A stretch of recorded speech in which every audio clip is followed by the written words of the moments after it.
Update 3. During my recovery from surgery, my father-in-law secretly sold my car and claimed I was too weak to drive. When I confronted him, he said, "You married into this family. You don't own anything." I smiled for the first time in weeks and said, "Good thing I never transferred the title to you." That evening, he found that you're violent toward Melissa, that you're yelling at neighbors. I shook my head. None of that's true. I know that. But Dad's got connections. He's trying to get someone to file an affidavit. I just thought you deserved a warning. I thanked him. And then I got to work again. I went to the local notary and had my neighbors sign statements. All of them confirmed I hadn't raised my voice, hadn't threatened anyone, hadn't acted strange. Some even wrote letters voluntarily saying I'd been quiet, respectful, and clearly dealing with a tough recovery. One of them, a nursey, wrote that I was recovering responsibly and never once caused any disturbance. I collected everything and gave it to Alan. He smiled. "You're building a wall. They're trying to dig under it with lies, but you're stacking bricks every day." Then finally, we got the break we didn't expect. The guy Harold was working with at the county. He got spooked. Apparently, someone tipped him off that Harold was feeding him fake documents. Doctored emails, messages that never existed. The guy didn't want to go down for fraud, so he came clean. He gave a full statement. We added it to the case. And then came the best twist yet. Harold had sold another vehicle a year ago, a classic Mustang that was technically Melissa's from a family inheritance. It was left to her by her grandfather. But Melissa had never filed the probate paperwork and Harold sold it using a fake signature. The buyer came forward when he found out about the police investigation into my Charger. Now, there was another victim, another illegal sale or fraud. And this one involved inheritance theft. It was all stacking up. Fraud, theft, forgery, harassment, defamation, conspiracy. Harold was spiraling, and the best part, he didn't know I had all of it. Yet, it all came crashing down 3 weeks later. Alan filed the full case with the county.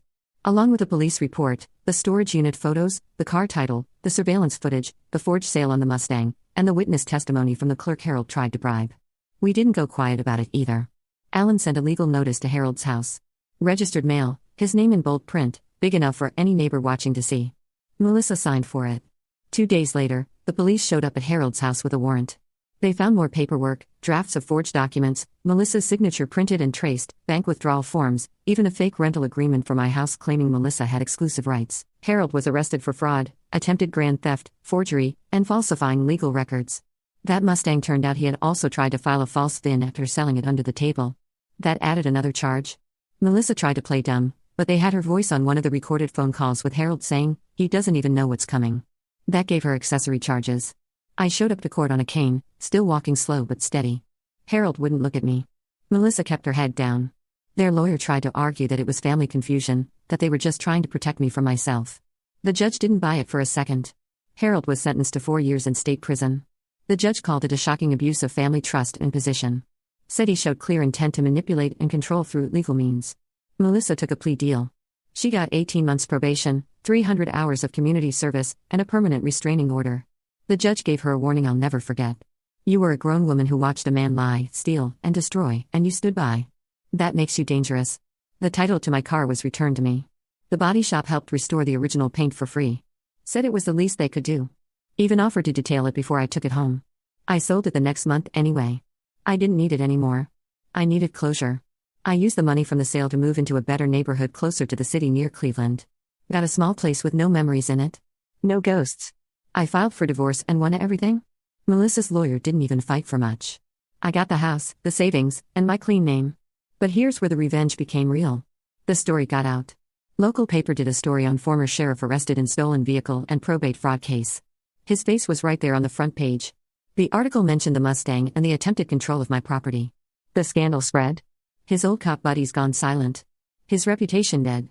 People he used to bully started coming forward. Others he'd crossed over the years began sharing stories. That man spent his life thinking his badge made him untouchable.